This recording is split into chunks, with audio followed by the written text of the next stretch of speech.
খাওয়ার বাইরে ব্যক্তি বুদ্ধদেব ভট্টাচার্যের পছন্দগুলো কী কী যদি একটু বলেন। আমি ওনাকে প্রথম দিন যেরকম দেখেছি এখনও উনি সেরকমই আছে। আমি প্রাক্তন মুখ্যমন্ত্রীর সহধর্মিণী বা স্ত্রী হিসাবে গর্বিত নয়, আমি গর্বিত বুদ্ধদেব ভট্টাচার্যের স্ত্রী। এরকম কোনো স্পেশাল রান্না আপনি ওনাকে করে খাইয়েছেন এরকম মনে পড়ে? আমার জীবনে উনি হলেন বুদ্ধদেব ভট্টাচার্য, মানুষ বুদ্ধদেব ভট্টাচার্য।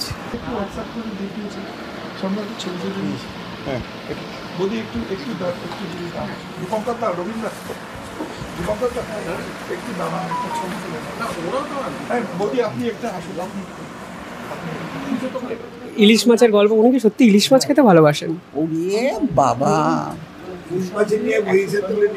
হ্যাঁ, ইলিশ মাছ একবার আমাদের কাউন্সিল মিটিং হচ্ছে মহিষাদলে, তো বরেন গিয়ে বললেন আমি যাব না। তখন আমি বরেনকে বললাম যে দেখো বুদ্ধদা ইলিশ মাছের কথা বলো তাজা। তখন বলে আমি বলতে পারবো তুমি যাও। আমি গিয়ে বললাম যে ইলিশ মাছ হবে, তখন বললো শুধু খাওয়ালে হবে না, একটা দিয়ে দেবে কিনা। তারপর আমি বললাম একবারে জ্যান্ত ওখান থেকে গিয়ে টাটকা ইলিশ দিয়ে দেওয়া হবে। তারপর উনি রাজি হলেন, গেলেন, বক্তৃতা করলেন, ইলিশ মাছ দিয়ে বাড়ি চলে এলেন। ম্যাডাম এরকম আর কি কি খেতে ভালোবাসতেন ইলিশ মাছের মতো, বা ইলিশ মাছের প্রতি আর কি কি খাবারের প্রতি? মাছটা তো বরাবরই ওনার মাছটা খুব প্রিয়, রুই মাছ বাদে। আচ্ছা, আর এরকম কোনো ফরমাইশ হতো এই মাছ আজকে লাগবে, ওই মাছ লাগবে না, এইরকম এর কিছু গল্প বলুন। মৌরলা মাছের গল্প বললো। কি গল্পটা?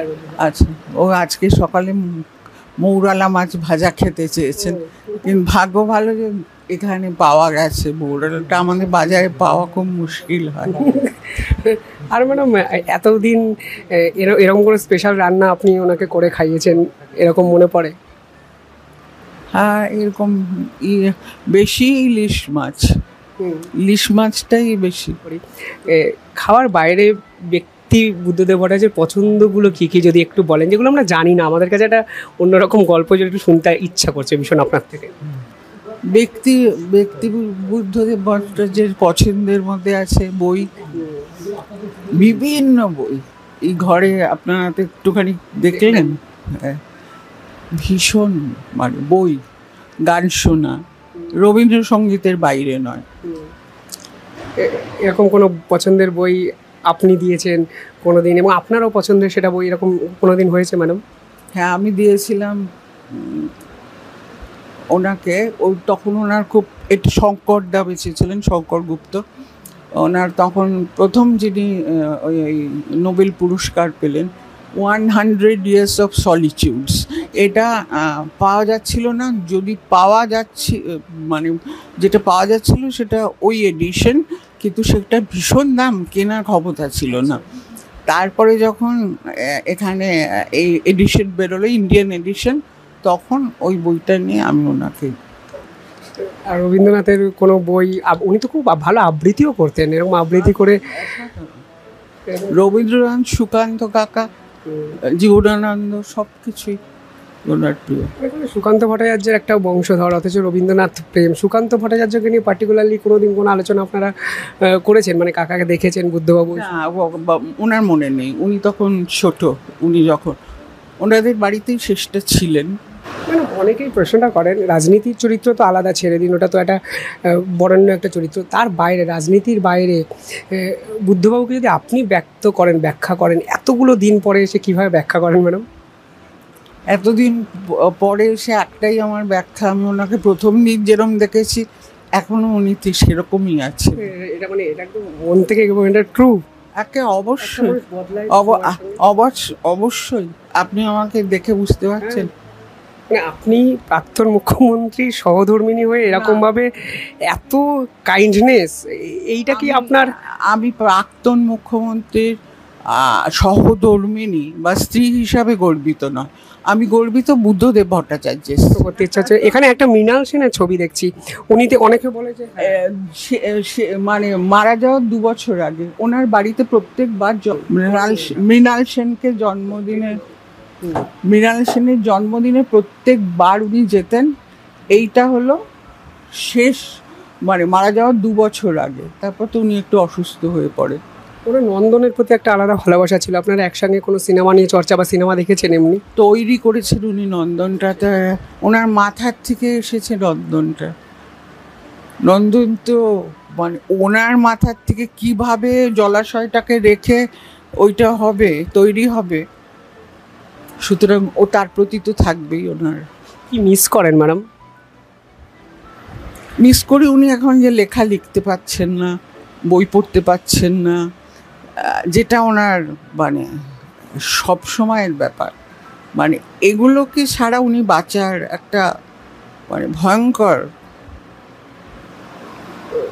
অনেকে ম্যাডাম দেখতে এলেন, চোখের জল ফেলেছেন, এত দূর থেকে মানুষ আসছে, নিঃসন্দেহে আমারও একটু আবেগপ্রবণ লাগছে। সব সময় আসেন, আবার সব সময় আবেগ তাড়িত হই এদের জন্যে।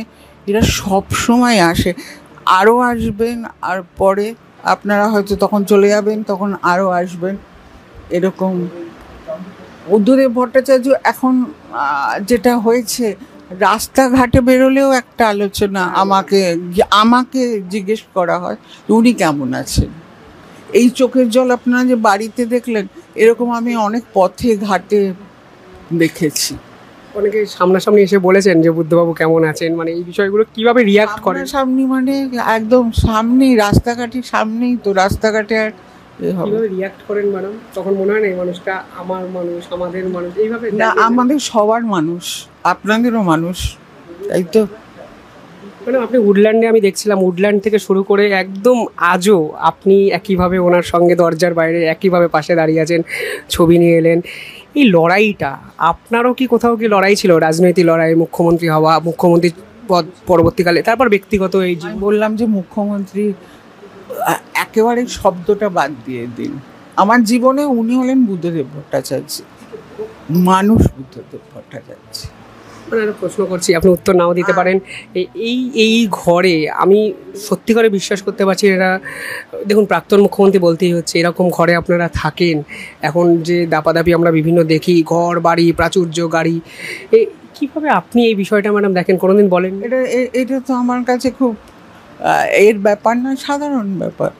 আপনি এর থেকে মূল্যবান জিনিস আছে, আপনাকে আমি দেখাচ্ছি। যে বা এই বাড়িতে থাকা মানে সকলেই তো এরকম থাকেন। মুখ্যমন্ত্রী হয়েছিলেন বলেই কি আলাদা বাড়িতে যেতে হবে না? বুদ্ধদেব ভট্টাচার্য যা সেই জায়গায় থাকবেন।